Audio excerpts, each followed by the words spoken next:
Oi. Sejam todos muito bem-vindos a mais uma entrevista aqui do meu canal. Meu nome é Bruno Rossini, sou médico otorrino da clínica Otto One, e tenho feito uma série de entrevistas com colegas que me ajudam a conduzir casos dos meus pacientes, uma vez que a gente tem a abordagem integral desses nossos pacientes, não é só o ouvido, o nariz e a garganta que importam. E hoje eu fico muito feliz de receber o meu grande amigo, Dr. Antônio Barcelar. Ele é clínico geral e cardiologista, e nós vamos conversar sobre as consequências de uma síndrome da apneia obstrutiva do sono não tratada, as consequências cardíacas, cardiológicas, que são bastante importantes. Dr. Antônio Bacelar, fico muito feliz com o seu aceite, com a sua disponibilidade. Gostaria que você se apresentasse, contasse um pouquinho sobre a sua formação e o local que você atende para os nossos ouvintes, telespectadores, te conhecerem um pouquinho melhor, por favor. Olá, Bruno. Olá a todos ouvintes. É um prazer, é um privilégio estar aqui com você, né, nesse momento para a gente discutir um tema de tamanha relevância, né? Eu costumo dizer que hoje a apneia obstrutiva do sono é um tema de importância para a saúde pública, né? Dada a alta prevalência, e em especial o impacto não apenas na qualidade de vida, mas também um profundo impacto em doenças não apenas do coração, como do corpo como um todo, né?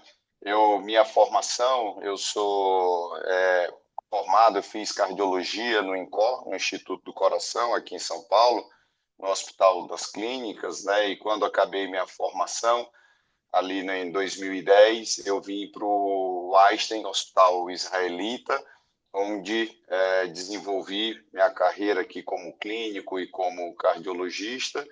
E a parte mais fácil, né, que eu brinco, é de me encontrar, Bruno, porque hoje eu tenho três consultórios, três endereços. Eu atendo aqui no Einstein, na unidade Morumbi, atendo no Sim. Einstein, na unidade do Ibirapuera, que fica ali na República do Líbano, e onde eu me encontro agora, que é o meu consultório privado também, aqui na região do Itaim, a Bandeira Paulista. Então, acho que essa é a parte mais fácil.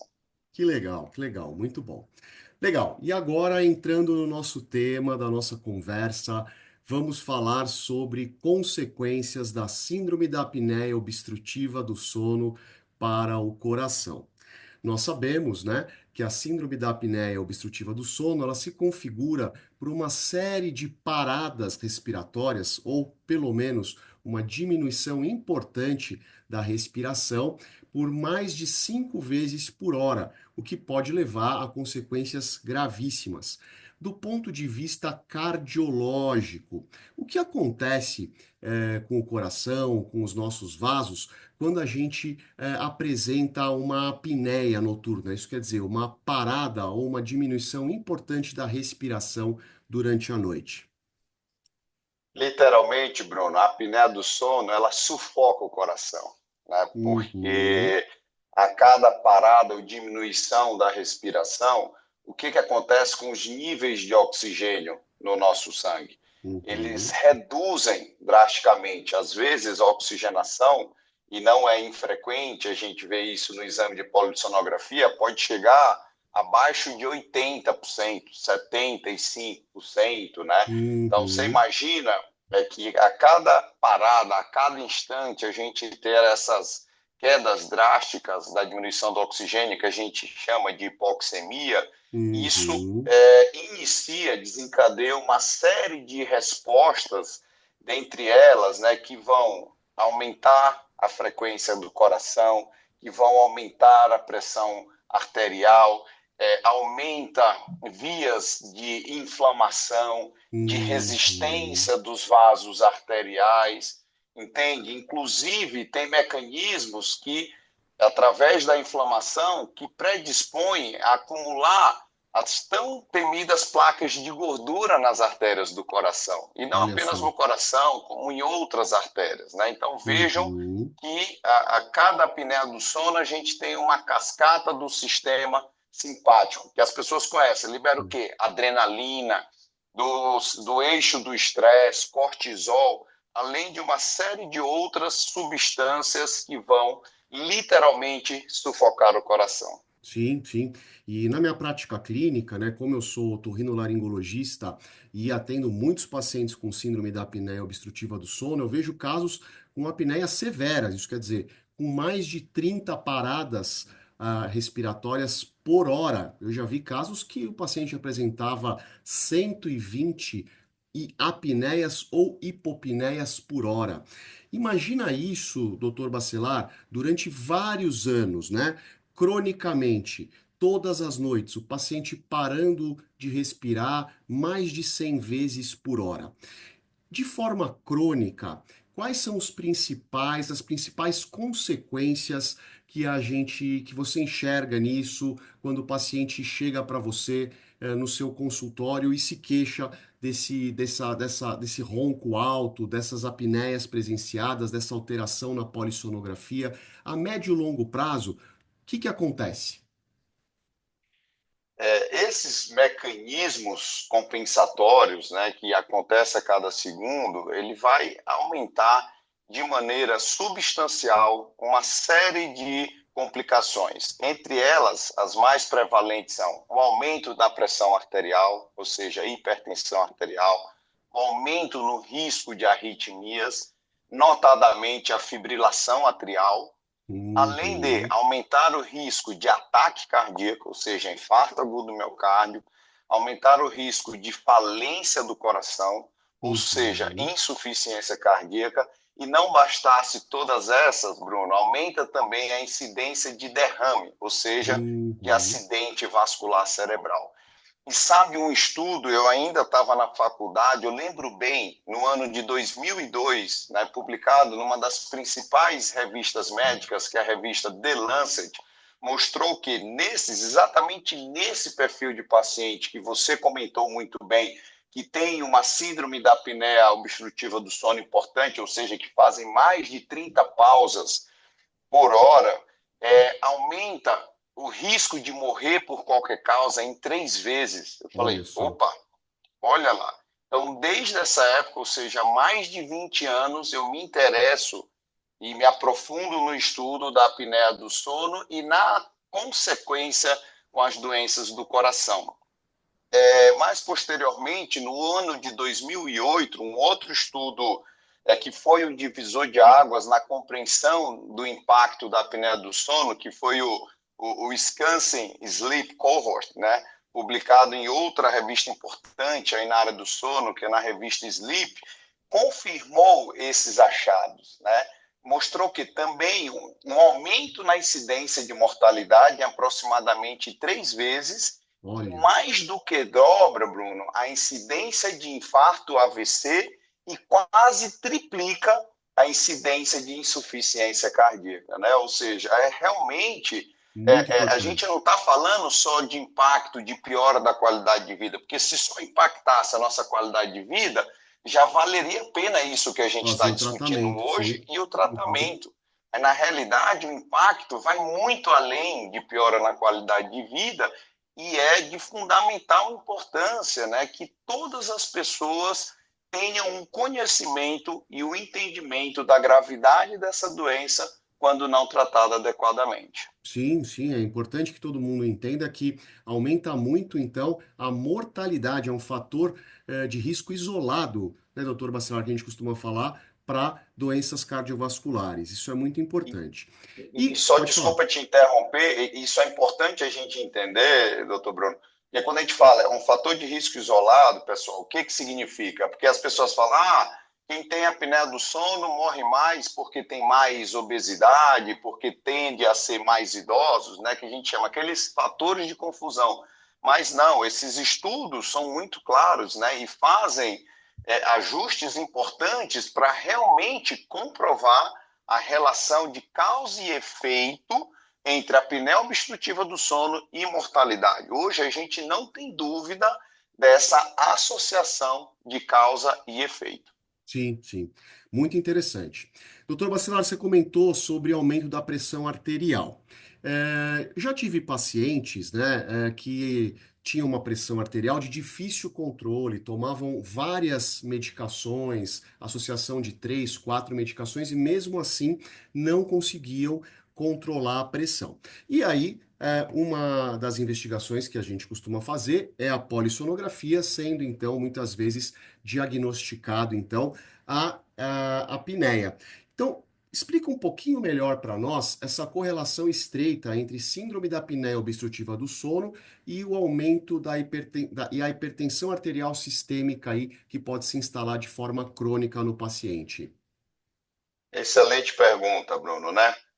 Em vários aspectos. Primeiro, porque a prevalência da hipertensão arterial ela é muito grande na população.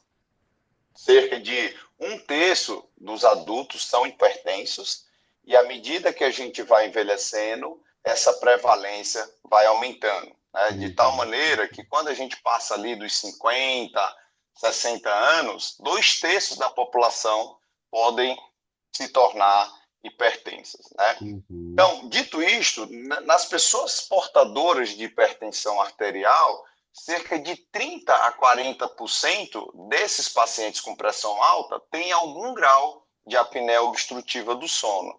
Em Uhum. especial, naqueles pacientes que têm o que costumamos chamar de hipertensão resistente ou hipertensão refratária, que é Uhum. exatamente isso que você colocou, que é aquele paciente que a gente começa um antihipertensivo, a pressão continua alta, dá o segundo antihipertensivo, nada da pressão melhorar. Às vezes a gente precisa combinar, associar três ou mais classes de antihipertensivos. E esse é o Uhum. conceito dessa hipertensão de difícil controle.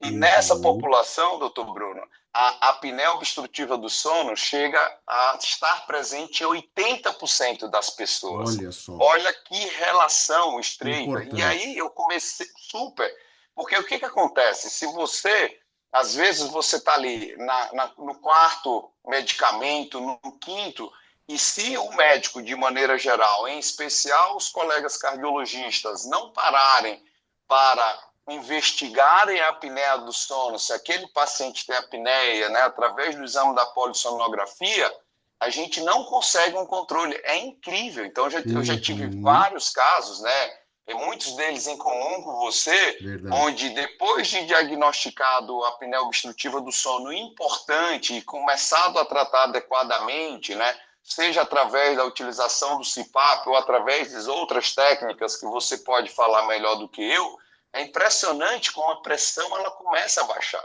Inclusive, a Uhum. gente começa a fazer o caminho inverso. Aquele paciente que às vezes estava com 5 medicamentos, eu consigo reduzir para 4, depois eu consigo reduzir para 3. Então, a mensagem é muito clara. Quanto maior a gravidade, ou seja, quanto mais difícil é o controle do tratamento da pressão alta, maior é a nossa necessidade de investigar e descartar a apneia do sono. E uma vez diagnosticada, a gente tem que tratar em conjunto essas duas doenças, né? Vamos assim dizer. Sim, sim, perfeito, perfeito. E para a gente diagnosticar, nós temos que lembrar de perguntar, né, de como é o sono do paciente, se ele referir roncos, pausas respiratórias, normalmente é a esposa que refere, né? O paciente muitas vezes nem sabe que ronca, né? Nós temos que pedir a polissonografia e aí sim, muitas vezes aparece a grande vilã ou uma coisa que está muito relacionada e faz muito mal.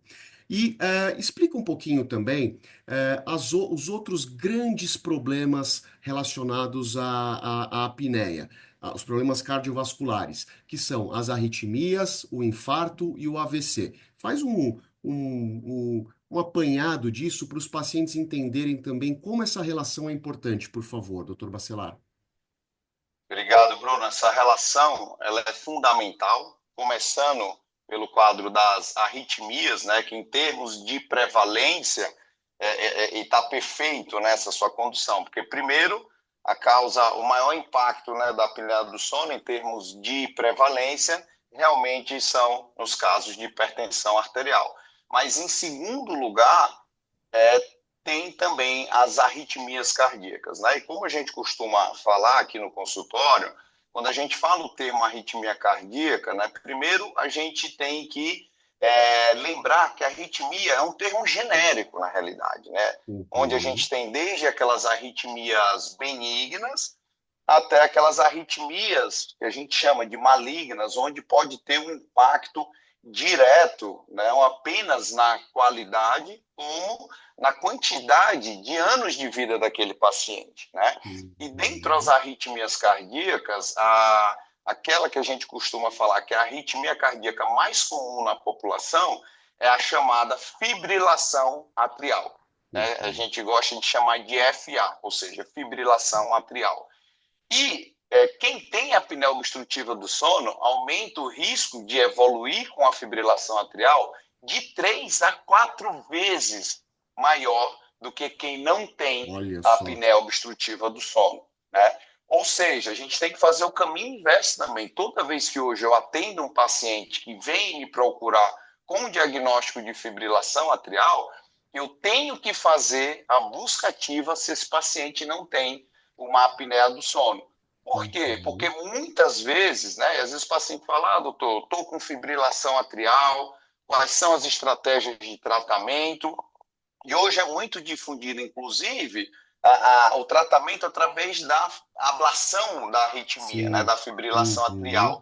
Uhum. E veja que dado interessante, Bruno. Se eu tenho fibrilação atrial e vou submeter o meu paciente à ablação, se eu não trato a apneia do sono, a taxa de sucesso de ablação reduz muito. Por Olha. outro lado, se eu faço a ablação e o paciente que tem indicação da utilização do CPAP, só o fato de eu fazer a ablação e oferecer o CPAP para o paciente reduz em 40% o risco De adicional recidiva. dele de recidiva. Olha só. Olha como é É marcante, importante. impactante, e a gente tem que pensar isso no dia a dia do consultório, né? Uhum. E falando aí do infarto, né, do ataque cardíaco, que infelizmente continua sendo a principal causa de mortalidade, não apenas no Brasil, mas no mundo, também existe uma Uhum. ligação, uma relação direta entre a síndrome da Uhum. apneia obstrutiva do sono e o Uhum. ataque cardíaco, né? E esses estudos clássicos, né, poderia citar uma série de outros estudos aqui, mostra aí um aumento da ordem de 2 a 3 vezes o aumento do risco de apneia obstrutiva do sono e em relação ao derrame cerebral, ou seja, o acidente vascular cerebral, ele dobra o risco de ter Caramba. um AVC ao longo da vida. Ou seja, não faltam argumentos para a gente diagnosticar e tratar adequadamente a apneia do sono. Porque, de novo, a gente não vai estar apenas impactando a melhora da qualidade de vida, como a gente vai estar protegendo o coração e a saúde desse paciente. Né? E um último dado, para a gente encerrar essa pergunta, além dessas doenças que você mencionou muito bem, tem também o quê? O aumento na incidência da insuficiência cardíaca, Sim, que é verdade, é. uma doença muito grave e que Uhum. impacta, aumenta a mortalidade das pessoas também, né? Ou Uhum. seja, em quase todas as áreas da cardiologia tem uma relação com a apneia do sono. Muito, muito interessante, muito interessante. E você falou do diagnóstico que a gente faz com a polissonografia, além da anamnese, da investigação médica, né? A gente faz a polissonografia e, para os pacientes entenderem, a polissonografia é o exame que o paciente dorme todo monitorizado durante uma noite de sono para a gente ter esse retrato mais fiel da noite de sono. Dentre as polissonografias, nós temos a polissonografia tipo 1, tipo 2 e tipo 3. A tipo 1 é um exame completo realizado em um laboratório de sono. Tipo 2 é o exame completo realizado na casa do paciente. Esse é o que eu mais faço, porque é mais confortável, mais seguro para o paciente e a gente consegue todas as informações importantes. E exames mais simples, que são tipo 3, tipo 4, que aí são com menos sensores, nós temos menos fios, mas também ele serve como triagem para ajudar a gente, principalmente nos casos que temos muitas suspeitas e casos graves. E aí, então, feito o diagnóstico, a gente vai para o tratamento. E basicamente, doutor Bacelar, é emagrecimento que eu quero conversar melhor com você sobre isso. Se o paciente tem alterações anatômicas no nariz, na garganta, a gente pode sugerir uma cirurgia nasal, uma cirurgia de garganta, que são as faringoplastias. Para casos moderados, a leves e moderados, podemos também colocar um aparelho de dentista que chama aparelhos de intraorais de avanço maxilar, mandibular, e também temos o CPAP, que é o padrão ouro, que quando bem adaptado tem uma eficiência aí de 80% no controle das apneias. Nenhum tratamento é perfeito, caso a caso deve ser analisado. Muitas vezes a gente usa a combinação entre todos esses tratamentos, mas agora o que eu queria chamar a atenção dos nossos espectadores é sobre o emagrecimento especificamente, porque recentemente a Anvisa liberou ou autorizou ou ratificou o uso de medicamentos emagrecedores, né, as canetinhas emagrecedoras, o Mounjaro, né, para o tratamento da síndrome da apneia obstrutiva do sono. Comenta um pouquinho sobre isso, doutor Bacelar. O que que você achou dessa liberação da Anvisa?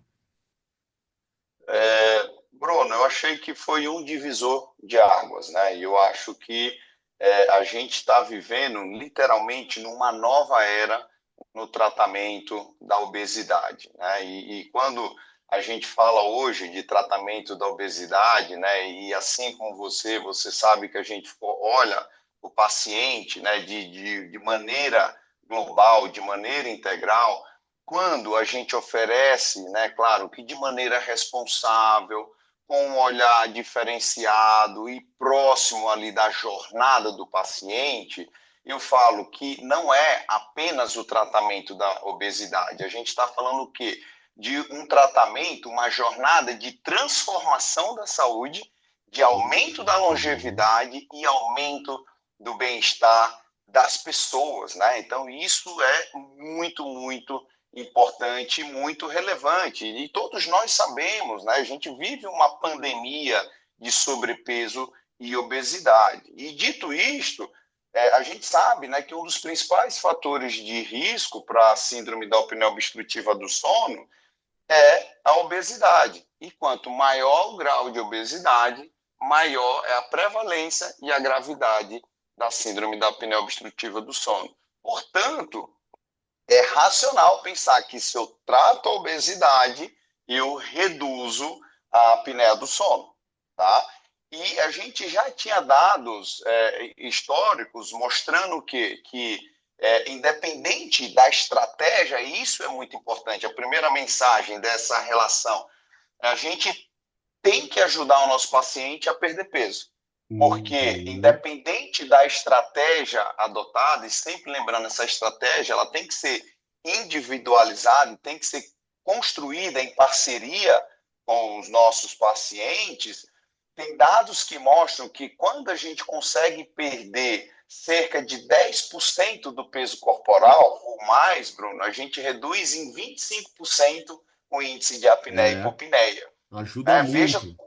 muito, né? Então, assim, é parte fundamental do tratamento a gente fazer as intervenções que comprovadamente melhoram o estilo de vida do paciente, né? E dentre elas aqui a gente pode citar rapidamente a importância da prática de atividade física regular, de estar se movimentando cada vez mais constante ao longo do dia, né? Da alimentação adequada, de reduzir o consumo do álcool, né? E você sabe Uhum. muito bem que o álcool, principalmente quando consumido à noite, ele aumenta, piora a apneia do sono, né? Porque relaxa Comum. toda a musculatura faríngea e ela colaba mais. E quantas vezes você escuta no consultório, né, que até a esposa fala, doutor, ele está roncando muito. Quando ele bebe, então, eu tenho que mudar de quarto. É isso Né? aí. Isso a gente vê, o contrário também, né? Falei do Uhum. homem porque é mais prevalente, mas às vezes eu escuto aqui no consultório também, né? E aí o paciente fala, ih, doutor, você não imagina ela então, por isso que ela já até nem deixa ela beber mais, É, entendeu? mulheres E, depois da menopausa, só complementando a informação, uhum. chegam até muito próximas ao índice de acometimento dos homens, né? A gente vê isso muito frequentemente, mulheres mais velhas, né? E eu acho isso relevante, doutor Bruno, porque quando a gente eu vou, é engraçado assim, que né, quando você dá o diagnóstico para um paciente de sexo masculino, ele, ele não fica tão surpreso. Mas nas mulheres, né, até talvez pelo baixo conhecimento que elas também não estão isentas da apneia do sono, elas ficam mais surpresas. Mas, pô, Verdade. doutor, várias vezes eu já ouvi o comentário, mas isso não é uma doença que é exclusiva dos homens? Eu falei, não. Né? E tem Uhum. toda essa relação da menopausa, da obesidade, né? E É, aí, voltando nessas intervenções do estilo de vida, a gente tem esse pilar que a gente tem que reduzir, tem que tratar adequadamente a obesidade, né? E aí, hoje, a gente vive essa revolução do tratamento da obesidade, né, com as canetas emagrecedoras.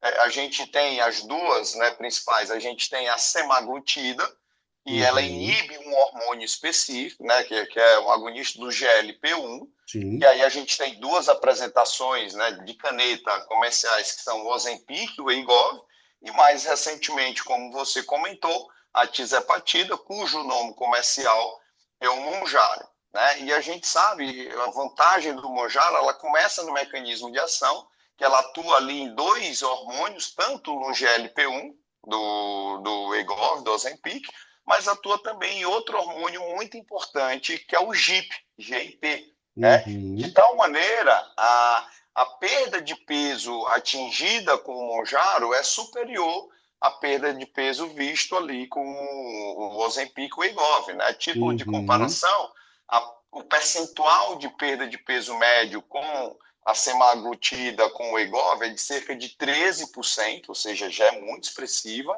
mas com o Ozempic, essa perda percentual, ela chega próximo de 20%, Com né? Mondiaros, quer dizer. Com o Monjaro, Sim, sim, sim, sim. com a tirzepatida, com o Monjaro, essa perda de peso, ela chega próxima de 20%.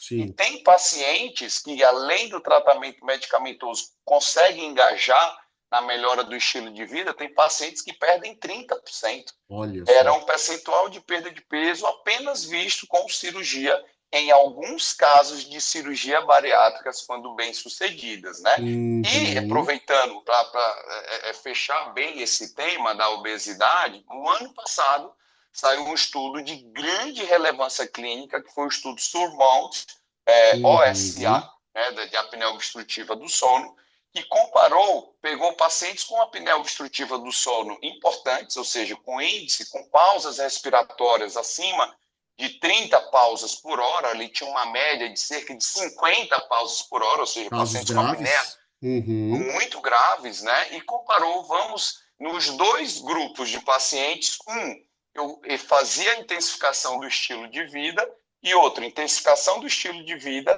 mais o Monjaro. E Uhum. nesse grupo que usou o Monjaro, reduziu em cerca de 40% a Olha gravidade da só. apneia obstrutiva do sono. É um dado assim, reduziu, doutor Bruno, em 25% as pausas por hora. Olha só que Tá? beleza. E na minha prática, eu achei ainda mais impactante, reduziu em quase 50% dos pacientes deixaram de fazer uso do CPAP, porque Nossa. deixaram de ter uma apneia obstrutiva do sono. Né? Então, eu acho que isso é uma ferramenta muito segura e muito potente no manejo dos nossos pacientes. Concordo, concordo plenamente. É uma ferramenta que nós já utilizamos e vamos utilizar cada vez mais no nosso dia a dia, e sempre, como a gente comentou também, pensando na associação de tratamentos, né? Então, o paciente vai emagrecer, o paciente, se precisar, vai ser submetido a uma cirurgia nasal funcional, a uma cirurgia de faringe. Se tiver indicação, pode usar também o aparelho intraoral, ainda pode usar o CPAP e ainda vai tratar com as medicações específicas cardiológicas, eventualmente um antihipertensivo ou alguma medicação do tipo. Dessa forma, na grande maioria das vezes, a gente consegue um prognóstico satisfatório quando a gente tem essa aderência do paciente ao tratamento. E isso é o que nos motiva a continuar aí tratando e ajudando os pacientes dessa forma. Doutor Antônio Bacelar, nossa conversa está fantástica, mas nós estamos chegando aí no final da nossa entrevista. Então, eu queria que você, por favor, fizesse suas considerações finais, falasse novamente onde você atende para os nossos espectadores conseguirem te encontrar. Nós vamos deixar todos os seus contatos também na descrição do vídeo, tá? E qual que é a sua mensagem final, doutor Bacelar? Bruno, que tema palpitante, né? A gente É, poderia passar aqui horas e horas debatendo, horas e horas verdade. discutindo, mas como mensagens finais que eu gostaria de deixar aqui para os nossos ouvintes, né? Primeiro, a apneia obstrutiva do sono, ela é uma doença muito prevalente e é uma doença grave que impacta não apenas na qualidade de vida, naquela noite mal dormida, naquele desempenho ruim no dia seguinte, na escola, no trabalho, ou mesmo no relacionamento com a família, com os entes queridos, mas ela aumenta de maneira exponencial o risco de diversas complicações da saúde, tais como aumenta o risco de hipertensão, aumenta o risco de arritmias cardíacas, em especial a fibrilação atrial, aumenta o risco de infarto agudo do coração, o famoso ataque cardíaco, aumenta o risco de acidente vascular cerebral, aumenta o risco, né, de insuficiência cardíaca, mas só para deixar os nossos ouvintes com curiosidade também, hoje nós sabemos que impacta, além das doenças do coração, aumenta inclusive o risco de demência, Ah, né, que a gente verdade, sabe verdade. que Uhum. então, tem uma relação direta também com a gravidade e a apneia do sono e demência, como Alzheimer, como aquele declínio, né, que impacta muito a qualidade de vida das pessoas, né? Uhum. Próxima mensagem importante. Hoje, procure o seu médico. Se você tem aqueles sintomas que o doutor Bruno falou muito bem, de sonolência diurna, de roncos noturnos, de pausas respiratórias, procure o seu médico, procure atenção, faça o diagnóstico, que hoje nós temos uma série de tratamentos disponíveis, como o doutor Bruno comentou muito bem, e não existe uma receita de bolo. Ela deve ser individualizada, tem uma jornada, tem uma melhor estratégia e muitas vezes essa estratégia ela não é única, muitas vezes passa por essa interação e eu tenho um prazer muito grande, um privilégio de ter muitos pacientes em conjunto com você, porque, como você falou muito bem, a gente se esforça para olhar de maneira integral aí os nossos pacientes, né? E, para terminar, novamente, né, meus locais de atendimento, tenho um consultório aqui no Einstein, na unidade Morumbi, no Einstein, na unidade da Ibirapuera, que fica ali na República do Líbano, e no meu consultório aqui no Itaim, na Rua Bandeira Paulista. Muito obrigado pelo convite, em especial a todos aqui pela sua atenção. Fantástico, fantástico. Ótimas informações. Adorei a nossa entrevista. Todos os contatos, tanto meus quanto do Dr. Bacelar, estarão na descrição do nosso vídeo. Curtam, compartilhem, se inscrevam no canal, que tem sempre bastante notícia interessante saindo para ajudar vocês. Doutor Bacelar, obrigado novamente, um forte abraço e até mais. Até mais, amigo.